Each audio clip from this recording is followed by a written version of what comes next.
네, 구리시에 왔습니다. 경기도 구리시. 구리시에서 활동하시는 아미고 동지 여러분과 함께 하겠습니다. 바로 옆에 남양주시의 회원들도 많이 오셨고 또 가평에서도 오셨고 그렇습니다. 근데 여기 구리에 왔더니 정현찬 회원님이 저한테 이런 걸 보내셨어요. 이 삼행시예요, 삼행시. 고성국 운으로 해서 삼행시를 지었으니까 여러분들 좀 운 좀 띄워주세요, 고성국을. 처음에 고부터. 고. 고대하던 고박사가 구리에 입성했네. 성. 성실함과 올바름의 결정체 이제야 구리에 왔네요. 구. 국가를 사랑하는 그대 몸부림 헌신의 자세 정연찬이 존경 마음 전하네. 그러셨어요. 이렇게. 자, 이거 잘 보관하시고요. 우리가 지금 아까 인사하시면서 박근혜 대통령 탄핵할 때부터 광화문에 태극기 들고 나갔다. 한 번도 빠지지 않고 지금까지 나가고 있다. 이런 말씀을 두 분이나 하셨는데요. 박근혜 대통령 얘기만 나오면 또 그냥 눈가가 촉촉해지시는 우리 자유파 국민들이시죠. 그러고 보니까 내일 모레 10월 26일은 또 박정희 대통령 서거일입니다. 그날 11시부터 동작동 국립현충원에서 박정희 대통령 추모식이 있는데 11시부터 행사가 있습니다. 그래서 토요일인데요. 토요일은 저희 고성구TV가 아침 8시부터 10시까지 생방하잖아요. 생방송 끝나는 대로 저도 현충원으로 갈 생각입니다. 하고 추모 행사가 끝나고 나면 국립현충원 들어가면 왼쪽 편으로 이렇게 카페 겸 간이 식사가 가능한 곳이 있어요. 그래서 추모식에 오시는 아미고 회원들은 추모식 끝난 다음에 거기서 현충원 번개를 좀 할까 생각하고 있습니다. 제가 다시 알려드리겠습니다만 여기 오신 분들 중에도 박정희 대통령 추모식 함께 하실 분들은 11시까지 행사 참가하시고 그리고 끝나는 대로 현충원에 있는 군의 식당 겸 카페죠. 네, 카페로 해주시면 좋을 것 같습니다. 박정희 대통령은 평생 전쟁하듯이 국정을 수행했어요. 그러니까 상대가 김일성이었어요. 그리고 워낙 천재적인 군사 지휘관이어가지고 6.25 전쟁 때 북한이 이런 코스로 남침할 거라는 것을 가장 정확하게 예측하는 보고서를 전쟁 직전에 지휘부로 올렸거든요.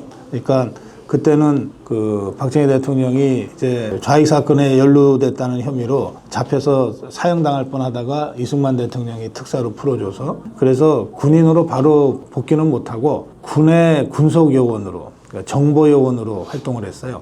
그때 군사 정보요원으로 활동할 때 박정희 요원과 함께 활동했던 일종의 팀 부하 중에 이제 김종필도 있고 그렇습니다. 그 팀에서 북한의 정정을 계속해서 탐지하고 분석해서 낸 보고서가 조만간 북한이 전면 남침을 할 건데 남침 루트는 이렇고 이럴 거다. 이런 겁니다. 그 보고서가 거의 100% 현실화됩니다. 네. 미군이 정말 탐복했다는 거거든요. 전쟁 후에 실제 상황과 맞춰볼 수가 있게 되니까 이런 천재적인 지휘관이었어요. 그래서 박정희라는 인물은 여러 가지 신화를 남기고 우리에게 근대화 산업화의 기적을 가져다 준 지도자이기도 하지만 그가 정권을 잡고 이제 불의의 서거를 당할 때까지 한시도 김일성이라는 적장을 잊어본 적이 없습니다. 그러니까 김일성과의 체제 경쟁을 단 한시도 잊어본 적이 없어요. 그래서 모든 박정희 시대 18년간에 있었던 일들은 군사 산업화와 근대화의 일이지만 동시에 이거는 늘 김일성과 싸워서 어떻게 하면 이길 거냐라고 하는 군사적 전략적인 고려가 같이 있습니다. 이를테면 창원 있잖아요. 경상남도 창원에 창원공단이 있어요. 그 창원공단이 이제 기계공단입니다. 주로 기계산업 하는 공장들이 들어가 있는데 그 기계산업을 처음에 창원에 조성을 할 때 그 창원 기계공단에서 생산하는 제품이 어떤 거냐면 기관총 이런 겁니다. 당시에 70년대. 그러니까 군수산업의 생산 기지로 창원을 구상한 거예요. 그러면 이제 전쟁이 나면은 지휘부부터 타격하잖아요. 그 다음에 타격하는 게 군수품 공장들이에요. 그러니까 창원이 북한군의 폭격에서 피해야 되겠다 생각을 해서 우리나라 여기저기다가 다 세울 수 있었는데 창원으로 가져간 거는 지금도 이제 혹시 창원 아시는지 모르겠는데 창원을 들어가려고 그러면요. 북쪽에서는 잘 못 들어가. 산이 꽉 이렇게 돼 있어서 유일하게 부산 쪽에서 들어오는 길 하나가 뚫려 있어. 그게 터널로 뚫려 있는데 옛날에는 그냥 산길로 꼬불꼬불 가는 길이에요. 그리고 산들이 높아요. 그리고 그 높은 산 가운데 분지에 창원이 있거든요. 그래서 당시에 비행기 기술로는 이게 요즘은 다른데 예전에는 비행기가 왜 영화에서 보시잖아요. 이렇게 쫙 내려가 갖고서 폭탄 떨어뜨리고 올라가야 되잖아.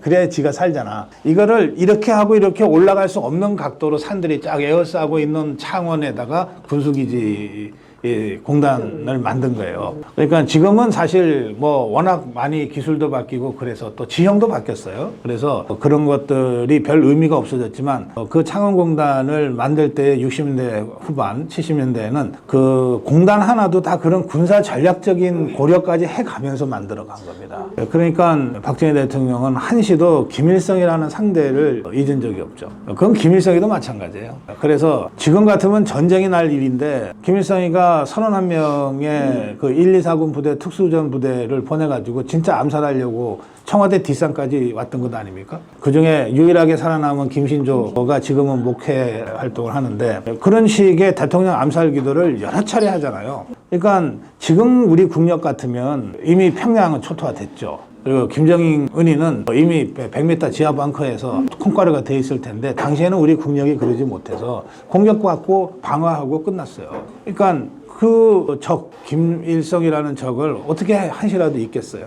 그렇게 해서 70년대 초반까지는요, 우리가 북한한테 국력이 딸렸어요. 경제 GNP도 북한보다 우리가 못했고, 산업시설도 우리가 북한보다 못했고, 모든 면에서 우리가 북한보다 못했어요. 그거를 박정희 시대 때 이거를 역전시킵니다. 한번 역전시키고 나서 속도가 붙어서 그 차이가 쫙 벌어지거든요. 지금은 50배, 60배 차이가 날 정도로 그래서 더 이상은 북한이 우리한테 상대가 안 됩니다. 이제는 사실은. 그래서 체제전쟁에서의 완성을 거두는 그 역전 드라마를 쓴 사람이 박정희 대통령이에요.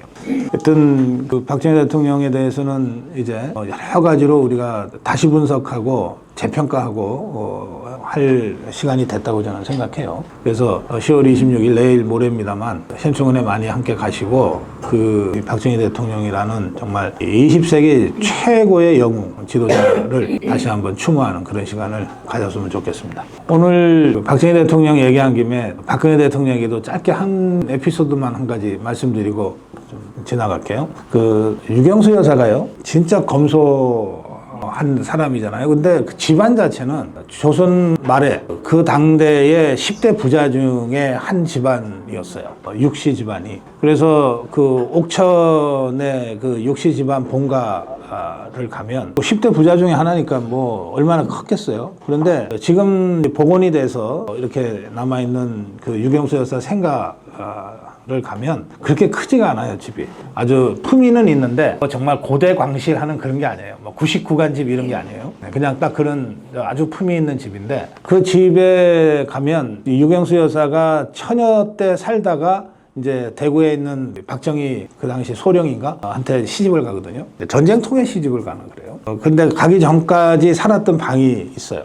그 방이 북향입니다. 그러니까 보통 큰 집은 다 남향이잖아요. 남향에 안방이 있고 뭐 사랑방이 있고 쫙 있잖아요. 그리고 나면 이제 북쪽으로도 방이 날 거 아니에요. 거기는 이제 되게 좀 집에서 일하는 사람들이나 쓰고 이러는데, 근데 유경수 여사가 처녀 때까지 살았던 방이 그 북향으로 돼 있어요. 해도 잘 안 들어요. 그리고 우리 식당에 요 정도, 칸막이 하는 요 정도 크기야. 그 크기에 이불이나 옷 집어넣는 반다지 장 하나 있고, 그리고 이렇게 앉아서 책 보는 책상 있잖아요. 그거 하나가 다야. 그렇게 살았어요. 아주 엄격한 가풍 속에서 그렇게 살았습니다.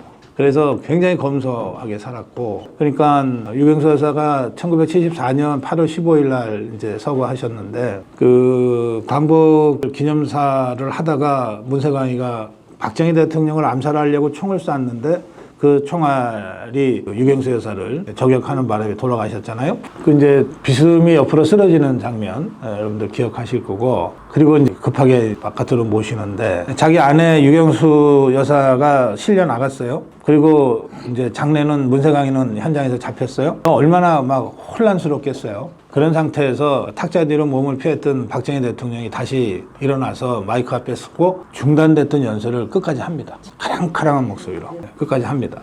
끝까지 하고, 그리고 이제 아내는 병원에 급하게 실려갔을 거 아니에요? 그 뒷문으로 이제 박정희 대통령도 퇴장하는데, 근데 그 바닥에 유경수 여사가 신은 신발, 고무신이죠. 그러니까 한복 입고 참석을 했으니까 그 신발이 떨어져 있는 걸 보고 그걸 주워서 퇴장을 합니다. 그렇게 해서 이제 병원을 가는데, 급하게 병원으로 옮겨진 유경수 여사는 거의 숨지기 직전 상태로 이제 병원에 도착을 해서 병원에서 결국은 이제 돌아가셨는데, 그러니까 총상을 입었으니까 어쨌든 응급처치를 하기 위해서라도 옷을 잘라야 될 거 아니에요. 그래서 이제 간호사들이 이제 급하게 막 옷을 자르고 이렇게 해서 상처 부위를 수습을 하고 그러는데, 그때 그 간호사 현장에서 직접 긴급 처치를 했던 간호사가 나중에 와서 이제 울면서 증언을 하죠. 옷을 잘라 들어가는데 보니까 속옷을 기워서 입고 계시더라는 거예요.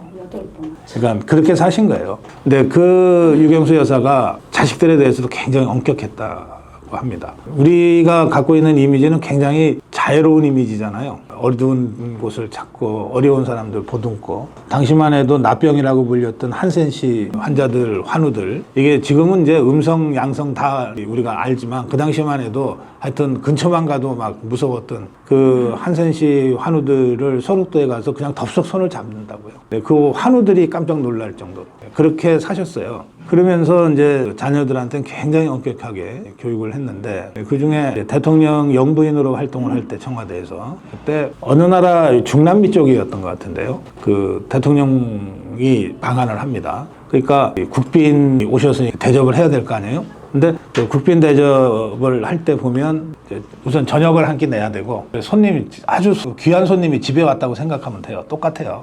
우선 식사를 준비를 해줘야 되고, 약간의 여흥, 연주 같은 이런 거 좀 준비하고, 그 다음에 또 다른 사람들 초청하고, 그 다음에 선물을 준비해요.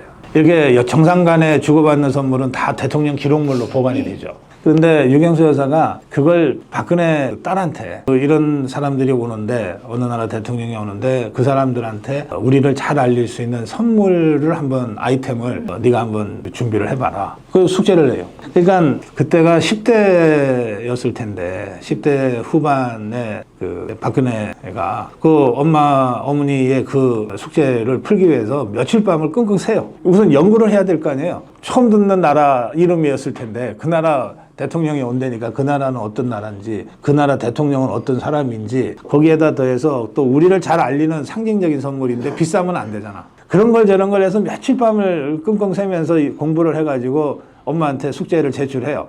그러니까 이제 유경수 여사가 그 중에 이거가 괜찮은 것 같다, 이렇게 선택을 해서 선물 준비하거든요. 박근혜 대통령은 그런 식으로 교육을 받았어요. 진짜 엄격하게 교육을 받은 거죠.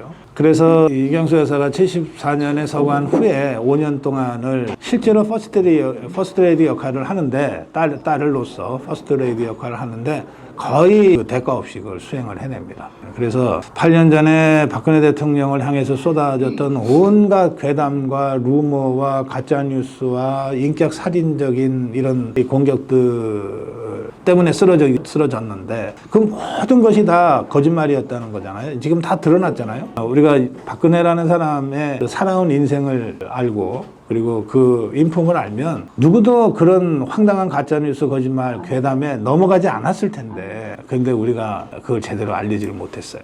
그때 그래서 막아내지 못한 거예요. 하여튼 그 8년 전에 또 우리 그 회한이 많죠. 그래서 지금 다시 저 종북 주사파들이 탄핵에 재미들러 가지고 똑같은 방법으로 지금 윤석열 대통령 끌어내리려고 하고 있잖아요. 그 약한 고리로 김건희 여사를 딱 타겟으로 해서 지금 똑같은 공격을 하고 있습니다. 박근혜 대통령을 공격하듯이 완전히 그 폐륜적인 그 인격 살인적인 그런 공격을 계속 퍼부어대고 있습니다. 대부분 가짜입니다.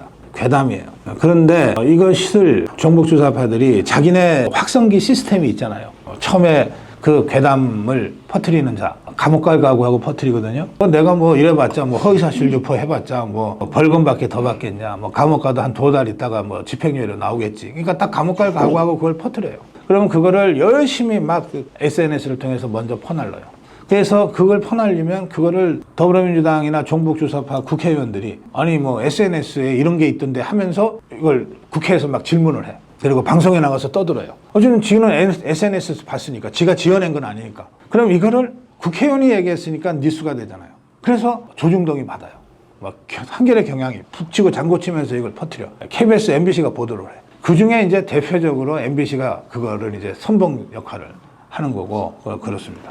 그렇게 해서 이 확성기 시스템이 확 돌아가니까 여기에 우리가 대처하기가 너무 힘든 거예요. 우리는 SNS도 이제는 유튜브를 비롯한 SNS도 좌파들에 비해서 그렇게 강하지 못하고 조중동까지 저쪽에다 넘어가 있고 그리고 지상파, 종편, 라디오 전부 다 저쪽이다 하고 있고 국회의원 숫자도 저쪽에 압도적이고 그러니까 이거를 하루에도 여러 수십 가지의 가짜뉴스와 괴담이 만들어지고 유포되고 확산되는데 그걸 어떻게 대통령실에서 일일이 대통령이 그걸 들여다보면서 대응을 할 수 있습니까?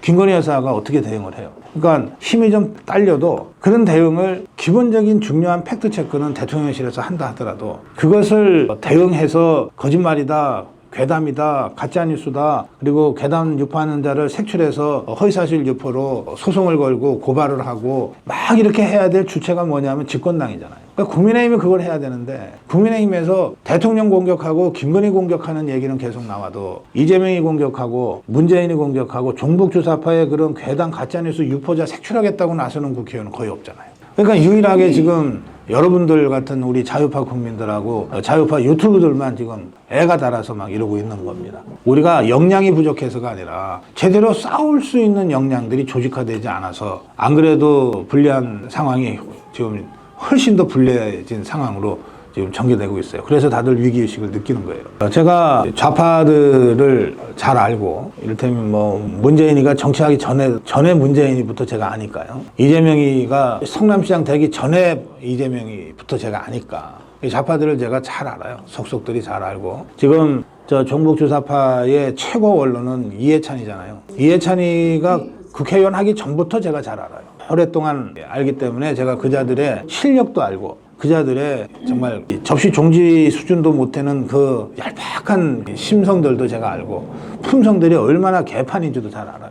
잘 아는데 그중에 그래도 저자들은 간첩들한테서 훈련됐는지 공산주의 세뇌를 받아서 그런지 우리가 확실하게 인정할 거가 하나는 있어요. 그게 뭐냐면 저 종북주사파들은 언제 어디서나 정치교육하고 조직합니다. 그게 되는 소리든 안 되는 소리든 하여튼 정치교육을 해요. 그리고 그 교육을 조직으로 바로 연결시켜요. 그거 하나는 우리가 확실하게 저 종북주사파들 잘하는 걸로 인정을 해줘야 돼요. 지피지기면 백전백퇴라고 그러잖아요. 저걸 알고 우리를 알아야지. 저걸 알고 우리를 알아야지. 근데 실제로 우리 자유파 국민들, 국민의힘의 국회의원들은 좌파를 제대로 경험한 사람들도 별로 없고 이 자들이 어디가 약하고 어디가 강한지 저것들이 어떤 이 술수를 공작을 진짜 잘 쓰는지에 대해서 잘 몰라요. 제가 오늘 그 말씀을 제가 짧게 드릴게요. 좌파들은요 모이면 정치교육 학습합니다. 모이면 정치 학습해요. 그러면 그 중에 누군가가 리더격이 되는 사람이 이제 하는데 그 사람이 이제 좌파들 모아놓고 할 때 첫 번째 하는 게 뭐냐면 정세 분석이에요. 정세 분석. 정세 분석은 어떻게 하냐면 우리 역량을 평가하고 적군의 역량을 평가하는 거예요. 종북주사파 입장에서는 윤석열 세력의 역량을 평가하는 거예요. 광화문 자유파 세력의 역량을 평가하는 거예요. 그리고 자기들의 역량도 평가하는 거예요. 아방타방. 우리 편의 역량을 정확하게 객관적으로 평가하고 타방, 적군의 역량을 딱 평가를 해. 그래야 정세 분석이 될 거 아니에요. 그러니까 우리 자유파 세력, 객관적으로 자유파 세력이 약점도 있고 강점도 있지 않겠어요? 우리도. 그런 거를 우리보다도 좌파들이 더 정확하게 알아요. 윤석열 대통령과 그 주위 또는 국민의힘의 한동훈이하고 그 일당들이 어떤 사람들이고 어떤 정도의 세력이 있고 이런 것들을 우리보다 좌파들이 더 정확하고 빠삭하게 알아요. 그걸 위해서 막 정보 분석, 정보 수집도 엄청 열심히 해요. 근데 그게 전 세계 좌파들이 늘 하는 거예요. 기본적으로 하는 거예요. 그래서 지금 우리는 한동훈이가 개보 정치를 시작한 것 같다고 생각하잖아요. 밥을 먹는데 한 22명이 모였다. 국회의원이 21명이었다. 이름이 누구냐 이러잖아요. 좌파들은 아마도 이미 그 21명이 한동훈이하고 어떤 인연으로 어떻게 맺어졌고 그 배후에 누가 있고 하는 것까지 다 분석이 돼 있을 거야. 그래서 저 좌파들은 21명이 만약에 김건희 특검법을 다시 세 번째 국회에 넣어서 대통령이 거부해서 재표결할 때 이 21명이 다 찬성표를 던질지 아니면 확실하게 찬성표 던질 건 이 중에 누구일지 이런 것까지 다 지긋들 따지는 분석이 끝나 있어. 그게 맞고 틀리고는 또 다른 문제인데 분석을 한다는 게 중요해요. 그리고 김건희 여사 특검법은 그렇다 하더라도 자기들이 탄핵을 밀어붙일 때 탄핵에 동조할 진짜 배신자 부역자들 있잖아요. 김무성이, 유승민이 같은 그런 배신자들은 지금 한동훈 일당들 중에서 몇 명이 나올까? 그거 다 분석하고 있어요. 그러니까 분석해서 야 조금만 더 우리가 꼬시면은 우리한테 넘어올 것 같아 하는 사람들을 만나는 거야. 해병대원 특검법 할 때 저 정복주사파들 중에 국회의원 몇 명이 국민의힘 의원들 접촉했다고 지것들이 떠들고 있잖아요. 왜 떠드냐? 지 공이니까 그게. 그런 정도는 기본이라는 거예요. 정복주사파들은. 그러면 자 제가 이제 여러분들한테 질문 드릴게요. 저쪽에 이재명이가 지난번 5달 전에 선거할 때 비명 학살을 다 했잖아요. 지한테 저항할 것 같은 좌파 정치인들은 전부 다 학살했잖아. 그게 대충 몇 명이 되냐? 알아요 우리가? 또 그렇게 해서 학살당한 자들이 지금 이재명이한테 원한을 품고 있는지 아니면 이재명이한테 그 사이에 포섭당했는지 이런 거 우리 모르잖아요. 그리고 지금 저 이낙연이하고 그냥 세밀한지 있어요. 전병헌이 있는 저 세력이 과연 영양가가 있는 건지 또 그래서 이재명이가 사법 처리가 된 다음에는 더불어민주당이 어떤 식으로 분화될 건지 이런 거 우리가 분석하고 있어요. 이를테면 김경수가 11월에 들어온다 그러는데 이재명이는 그러면 이제 감옥은 바로 안 가더라도 선거법으로 100만 원 이상 형이 나오거나 하면은 다음 대통령 선거에 못 나온단 말이에요. 피선거권이 박탈돼. 그러고 나면 이제 이재명 이후를 대비하지 않을 수 없잖아요. 좌파도 그럴 경우에 김부겸이가 세력이 과연 얼마나 있는지 김경수가 세력이 얼마나 있는지 문재인 세력, 친문 세력은 지금 국회의원이 몇 명이나 있는지 그 강도가 어느 정도 단단한지 이런 거 우리가 알고 있나요? 모른다니까. 그럼 국민의힘이 분석하고 있어요? 신경도 안 써. 이거 몰라. 모른다고 말이에요. 그러니까 우리는 지피지기면 백전백태라는 말은 잘 알아. 무슨 뻑하면 그런 말을 써. 근데 진짜로 우리가 지피, 상대방을 잘 알고 있냔 말이에요. 지금 저 정복주사파의 진짜 지휘부가 누군지 우리가 알고 있어요? 이재명이가 진짜 오는지 아니면 저 뒤에 이석기가 진짜 오는지 아니면 그 뒤에 저 북한 정찰총국이 진짜 무슨 역할을 하는 건지 이거 우리 잘 모른단 말이에요. 막연히 그냥 이 나쁜 액수들 이러고 있는 거지. 저런 잡범 같은 자가 막 이러고 하는데 우리가 분노해 만나면. 그런데 진짜로 차분하게 적은 어떻다 지금 적의 상태가 어떻다 저쪽에 약점이 어디에 있다 이런 거 우리가 아냐고요. 분석하는 데가 어딘가 있냐고요. 없단 말이에요. 이런 거를 당해서 하는 게 어디냐면 여의도 연구원이에요. 저쪽에는 민주전략연구원이고. 그 싱크탱크가 그런 거 하는 거예요. 우리가 말로 싱크탱크가 뭐예요? 진짜 전문가들이 모여서 적을 잘 분석하고 우리 역량을 잘 분석하고 그리고 국민의 지금 상태가 어떤지를 잘 분석해서 적은 대항하기 어렵고 우리가 강점으로 갈 수 있는 그리고 국민의 마음을 살 수 있는 그런 전략과 정책은 뭐다 이런 거 연구하는 거거든. 그러니까 적에 대한 분석은 기본인 거예요. 근데 그 기본도 못하고 있는 거야. 그럼 적에 대한 분석이 안 됐는데 우리에 대한 분석인들 하겠어요? 이 정세 분석의 기본은 우리에 대한 분석이 아닙니다. 적에 대한 분석이 먼저야. 적지는 지금 이렇다. 그런데 우리 역량을 보니까 정면 공격하는 것은 좀 딸린다. 그러면 게릴라전으로 가자. 아니면 적진을 분석을 해보니까 우측은 센데 앞쪽이 좀 약한 것 같다. 동쪽 문은 엄청 잘 싸우는 장수가 지키는데 서쪽 문은 허명이다. 이름만 있지 실제로는 싸움 붙으면 도망갈 자가 지키고 있다. 그럼 우리 서쪽 공격해야 되잖아. 그때 성을 공격할 때 공성을 잘하는 장수가 있고 지키는 장수가 있고 평지에서 잘 싸우는 장수가 있고 다 다르잖아요. 그러면 서쪽은 저쪽은 약하고 우리는 성을 공격할 때 제일 센 사람을 장수로 내자. 뭐 이런 게 전략 아니에요. 이 전략을 하려면 기본이 적을 먼저 알고 그 다음에 우리를 아는 거예요. 그래야 비로소 전략이 구사되는 거예요. 그 지금 우리는 전략 없이 그냥 분노만 하고 있어. 우리 정광훈 목사가 엄청 고생하지만 정광훈 목사님들 이런 전략가입니까? 아니잖아요. 그냥 하나님에 대한 그 신앙과 이 자유우파로서의 분노 이거 가지고 광화문에서 사람들을 모으는 거지. 이 광화문 역량을 어떻게 종북주사파와 하는데 전략적으로 배치할 거냐 이런 데 대한 전체 전략판을 갖고 움직이는 건 아니거든요. 그럼 대통령실이 그런 걸 하고 있냐? 그래서 우리가 전략이 제대로 짜여지면 6대4 정도로 우리 역량이 조금 딸려도 전략이 훌륭하면 싸워 이길 수 있어요. 7대3 정도 불리해도 싸워 이길 수 있어. 박정희 대통령이 그거 보여줬잖아요. 60년대는 우리가 북한에 비해서 모든 것이 다 뒤처졌다니까. 그런데 그거를 18년 통치하면서 완전히 역전시켜놨잖아요. 박정희라고 하는 정말 영웅적인 지휘관과 지도자의 그 전략적 행보로 이걸 만들어낸 거거든요. 그래서 저는 우리가 불리하지 않다고 생각해요. 객관적인 역량은 우리가 6대4로 우세하면 우세했지 절대 불리하지 않아요. 유권자 숫자로 따져도 우리가 더 많아. 자유파가 더 많아요. 여전히. 그런데도 왜 우리가 판판히 선거 때마다 지냐. 그리고 여론조사에서 왜 이렇게 맨날 헤매는 숫자를 자꾸 받아드냐. 이거는 저쪽의 그 정세를 정확하게 객관적으로 분석하고 우리 역량을 정말 냉철하게 봐서 거기에 맞는 전략적인 역량 배치들을 하면서 정확한 전략 목표와 거기에 맞는 그 시기에 전술 지침을 제대로 주지 못해서 그런 거예요. 그래서 우왕좌왕하는 거야. 우리가 광화문에 한번 모이면 아무리 우리가 적게 잡아도 총광훈 목사 집회에 10만 원 모이잖아요. 종북 주사파들은 뭐 한번 모인다 백날 떠들어 봤자 그저 2만 3만이 최대치고 보통 모이면 1,000, 2,000밖에 안 돼요. 그런데 저것들은 그 적은 숫자지만 일사불란하게 딱 조직이 되고 이것을 그냥 우리들끼리 모여만 있으면 아무 소용없잖아요. 우리가 이렇게 많이 모였다고 국민들을 향해서 선전하기 위해서 모이는 거거든. 그러니까 1,000명 모여놓고도 사진 찍으면 10만 명 모인 것처럼 사진을 찍어. 우리는 10만 명이 모였는데 꼭 끝난 다음에 흩어질 무렵에 어수선한 모습을 저 좌파 기자들이 와서 찍는다고. 그래서 이제 우리가 광화문 집회 있을 때마다 나가잖아요. 나가서 이제 우리 최재인 PD가 주로 고생하는데 쭉 그 취재 현장에서 우리 자유파 국민들 만나고 쭉 현장 한 다음에 꼭 어디 높은 데로 가요. 광화문에 높은 데로 가서 쫙 부감샷이라고 우리가 이 카메라만 좋으면 이렇게 그 크레인 같은데 카메라 달고 이렇게 부감샷 할 수 있어. 돈이 없어서 못 하는 거야. 그러니까 그거를 최재인 PD가 몸으로 띄우는 거예요. 몸으로 띄우는 거야. 막 꼭대기까지 옥상까지 올라가서 어떻게든 저 카메라 가지고 이렇게 비춰. 그렇게 하면은 이게 어느 정도 모여 있는지를 어쨌든 국민들한테 전할 수 있거든요. 그렇게 하는 거예요. 그래서 저쪽은 적은 숫자지만 전략 전술에 능하고 선전선동에 능하고 조직적으로 움직이니까 적은 숫자로 많아 보이게 하는 거예요.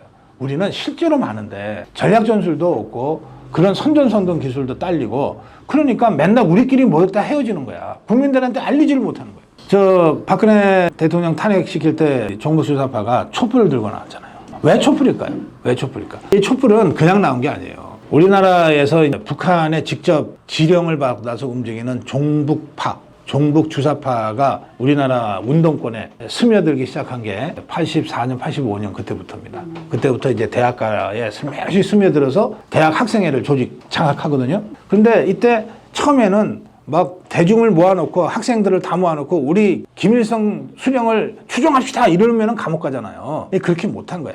한 명 한 명 슬그머니 다가가서 민주화운동하는 지 친구한테 야 사실은 김일성이가 시대의 영웅이래 뭐 이런 소리 해가면서 이렇게 끌어들이는 거거든. 끌어들여가지고 그래서 의식개조를 시켜가지고 어느 정도 됐다 그러면 보통 6개월 정도 작업을 해서 어느 정도 됐다 그러면 불러갖고 야 이제 우리 조직활동을 하자. 우리는 이제 피로매전 동지다 하면서 입단식 같은 걸 해. 입단식을 할 때 어두컴컴한 방에 또는 밤에 어두운 방에 몇 명이 모여가지고 촛불 켜놓고 했어요.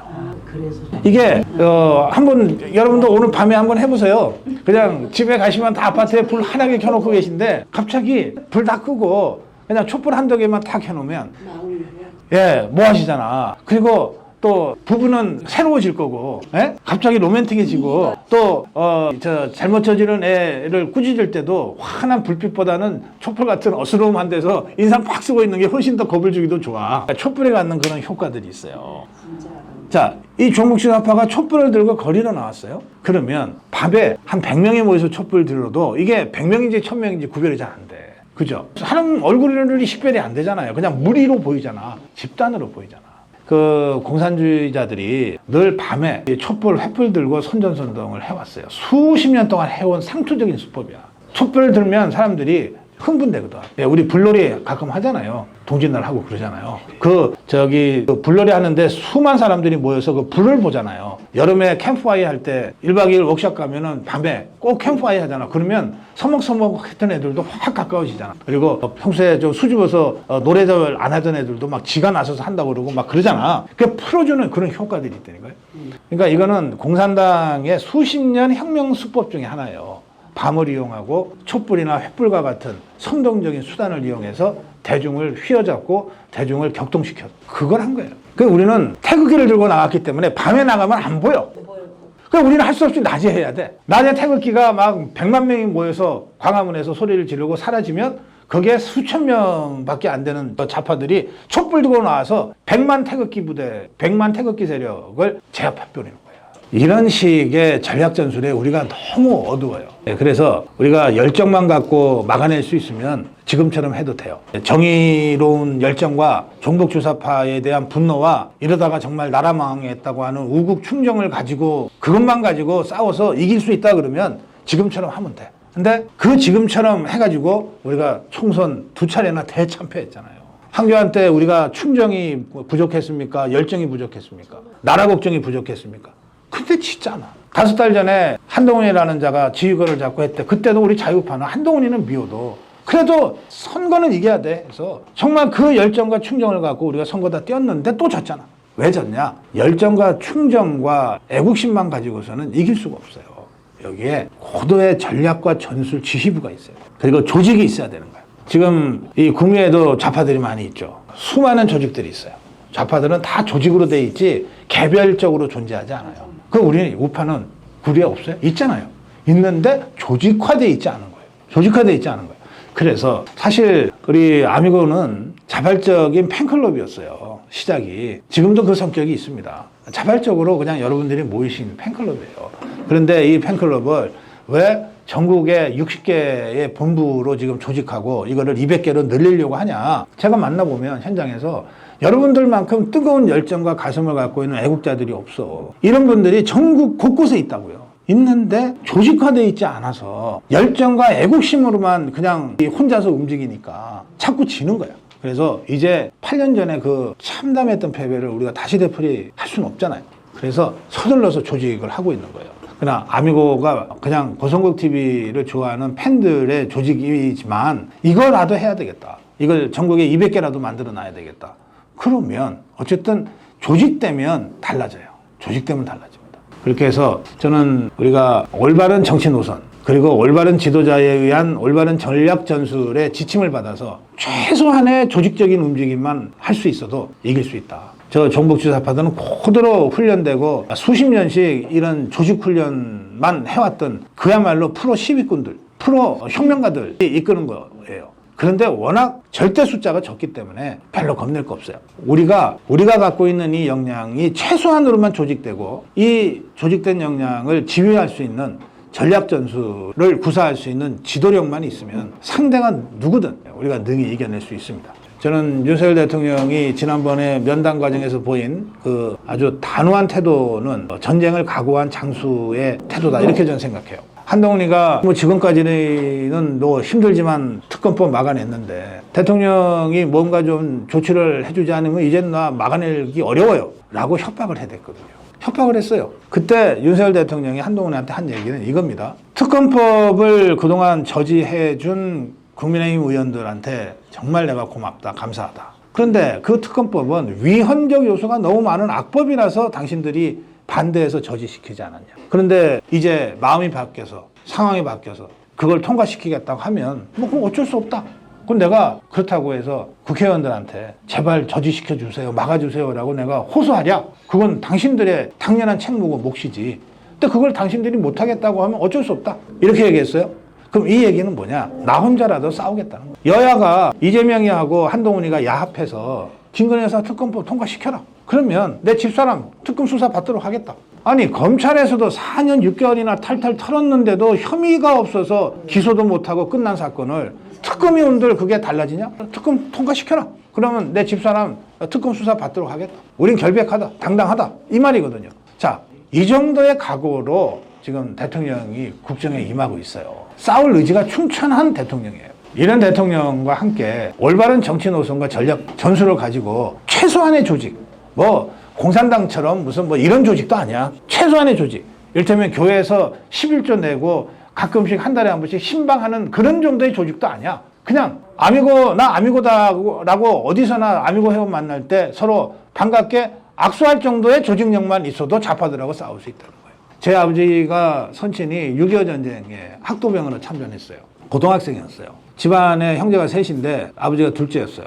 누구라도 가지 않으면 형이 끌려가거나 뭐 그럴 상황이에요. 그래서 아버지가 내가 가겠어 하고 자원해서 갔어요. 그래가지고 인천 상륙작전에 이제 투입이 됐는데 중공군한테 포로가 돼서 뭐 탈출하다가 총도 2방 맞고 뭐 그러고 고생했어요. 근데 처음에 전쟁터 있잖아요. 6.25 전쟁은 2차 세계대전보다도 더 많은 사람이 죽거나 다친 전쟁이거든요. 그런데 그 전쟁터에 투입되는데 세상에 학도부형이니까 군번도 없을 거 아니에요. 그 학도부형이 전쟁터에 투입되는데 딱 3주간 제식훈련 받고 투입됐대. 줄은 똑바로 서야 되니까, 차렷 열중선을 해야 되니까, 이거 총 쏘는 법은 알아야 되니까 딱 3주간 그 기초훈련 받고 투입됐대요. 그건 뭐냐? 그렇게 해서 많이 죽었어요. 학도병들이 많이 죽었는데 그 최소한의 훈련으로도 전쟁을 치를 수 있다는 거예요. 제가 우리 아미고 동지들께 뭐 높은 수준의 조직력과 활동력 요구하는 거 아닙니다. 그냥 그런 군대 안 가도 제가 10분이면 제식훈련 여러분들한테 다 가르칠 수 있어요. 차렷 자세는 어떻고 경례는 어떻게 하고 소총은 이렇게 쏘는 겁니다. 내가 10분이면 여러분들한테 가르칠 수 있어요. 그런 가장 기본적인 제식훈련만으로 전쟁을 치른 게 우리 국민이다. 우리 자유파 국민이다. 우리 아버지였다. 그러니 제가 여러분들한테, 우리 자유파 국민들한테 그런 최소한의 조직력과 행동력만 함께 하자. 그러면 종북 조사 받을 겁낼 거 없다. 여러분 함께 합시다. 고맙습니다.